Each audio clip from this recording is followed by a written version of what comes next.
தற்போது கிடைத்துள்ள அண்மை செய்தி.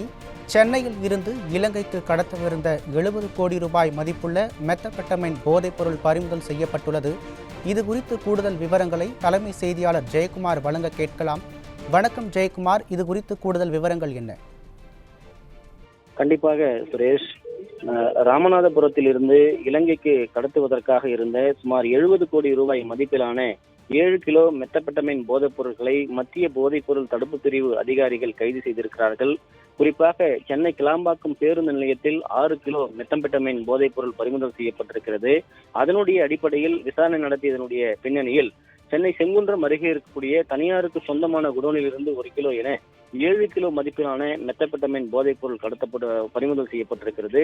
இதனுடைய மதிப்பு சுமார் 70 கோடி ரூபாய் இருக்கும் என்று மத்திய போதைப் பொருள் தடுப்பு பிரிவு அதிகாரிகள் தெரிவித்திருக்கிறார்கள். கிளாம்பாக்கம் பேருந்து நிலையம் என்பது அண்மையில் திறக்கப்பட்ட பேருந்து நிலையம், மக்கள் நடமாட்டம் மிகுந்த ஒரு பகுதி. இந்த பகுதியில் போதைப் பொருள், குறிப்பாக மெத்தபெட்டின் என்று சொல்லப்படுகின்ற உயர் வகை போதைப் பொருள் வருகிறது என்றால் கிளாம்பாக்கம் பேருந்து நிலையத்தில் காவல்துறை என்ன செய்து கொண்டிருக்கிறது, குறிப்பாக தமிழக காவல்துறை என்ன செய்து கொண்டிருக்கிறது? மக்கள் நடமாட்டம் மிகுந்த பகுதியில் போதைப் பொருள் சாதாரணமாக கொண்டு செல்லப்படுகிறது என்றால் காவல்துறை என்ன சோதனை, என்ன மேற்பார்வை செய்கிறார்கள், என்ன தணிக்கை செய்கிறார்கள் என்கிற மிகப்பெரிய ஒரு கேள்வி எழுகிறது. அதே போன்று செங்குன்றம் என்பது சென்னைக்கு அருகே இருக்கக்கூடிய பகுதி. அங்கு 1 கிலோ பதுக்கப்பட்டிருக்கிறது என்றால் சென்னையினுடைய மைய பகுதிகளுக்கு கொண்டு செல்வதற்கு செங்குன்றம் போன்ற பகுதியில் இருந்து இது போன்ற போதைப் பொருட்கள் கொண்டு வரப்பட்டு அங்கு அடைக்கலம், அதாவது அந்த குடோன்களில் பதுக்கி வைத்து அங்கிருந்து விநியோகம் செய்யப்படுகிறது.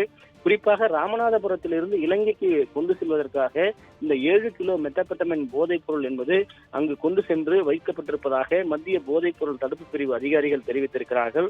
தற்போது, அதாவது பைசுல் ரஹ்மான் என்கிற ராமநாதபுரத்தை சேர்ந்த ஒரு நபரும், அதே போன்று இப்ராஹிம் என்கிற ராமநாதபுரத்தை சேர்ந்த ஒரு நபரும், மன்சூர் என்கிற சென்னையை சேர்ந்த 3 நபர்களை காவல்துறையினர் பிடித்து தீவிரமான ஒரு விசாரணை மேற்கொண்டிருப்பதாக மத்திய போதைப் பொருள் தடுப்பு பிரிவு அதிகாரிகள் தெரிவித்திருக்கிறார்கள். குறிப்பாக 6.920 கிலோ, அதாவது 7 கிலோ மதிப்பிலான இந்த மெத்தபெட்டமைன் கிளாம்பாக்கம் பேருந்து நிலையத்தில் பறிமுதல் செய்யப்பட்டிருக்கிறது. அதோடு 7 லட்சம் ரூபாய் மதிப்பிலான பணமும் பறிமுதல் செய்யப்பட்டிருக்கிறது. அங்கு வைத்துத்தான் இந்த 3 நபர்கள் கைது செய்யப்பட்டிருக்கிறார்கள்.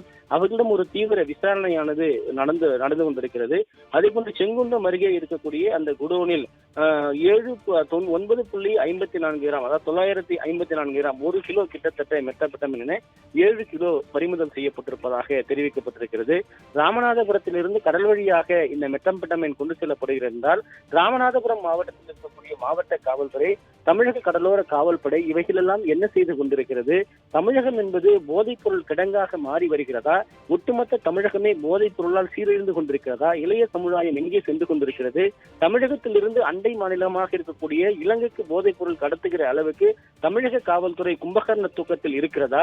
மத்திய போதைப் பொருள் கடத்தல் தடுப்பு பிரிவு மட்டும்தான் இதுபோன்ற நடவடிக்கையில் தீவிர காட்ட வேண்டுமா என்கிற பல்வேறு கேள்விகள் எழுப்பப்படுகிறது. இதன் பின்னணியில் இருக்கக்கூடியவர்கள் யார் என்பதை மத்திய போதைப் பொருள் தடுப்பு பிரிவு அதிகாரிகள் தீவிர விசாரணை நடத்தி வருகிறார்கள். ஏற்கனவே திமுகவினுடைய அயலக பிரிவில் இருக்கக்கூடிய ஜாபர் சாதிக் 3000 கோடி ரூபாய்க்கு மேலாக இந்த போதைப் பொருள் மூலமாக சர்வதேச அளவில் இந்த போதைப் பொருட்களை விற்பனை செய்ததாக குற்றச்சாட்டு முன்வைக்கப்பட்டு தொடர்ந்து விசாரணை நடத்தப்பட்டு வருகிறது.